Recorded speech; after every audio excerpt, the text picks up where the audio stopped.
Այնպես որ ես պնդում եմ, որ այս իշխանությունների օրոք հնարավոր չի գերիների վերադարձ, հնարավոր չի խաղաղություն,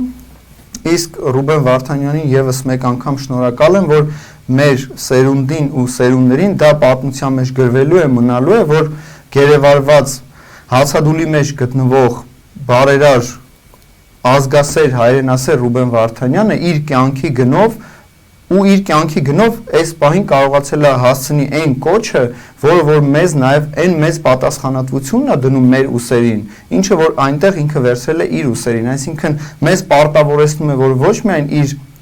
պլակատներով մենք միջոցառումներ կազմակերպենք իրենց վերադարձի համար, այլ մենք պայքարենք այն իշխանությունների դեմ, ովքեր որ հանձնել են թե Ռուբեն Վարդանյանին, թե մյուսներին Ադրբեջանին ու քմծիծաղ են տալի կուլիսներում ու ասում են գերիների մասին մի խոսացեք, վաղը այսօր մի բան կմտածենք։ Սա աններելի է, սա անընդունելի է ու իրենց անգամ Աստված չի ներելու այն արարքների համար, ինչը որ իրանք վերընտրվելու համար փորձում են մարդկային կյանքերը օգտագործեն, մարդկային կյանքերը օգտագործեցին, հանձնեցին ու մարդկային կյանքերը իրանք չեն խնայելու, նաև եւս մեկ անգամ ընտրվելու, եւս մեկ անգամ խաբելու մեր պետականությունն ու պետությունը ընդհանրապես վերացնելու աշխարհի երեսից։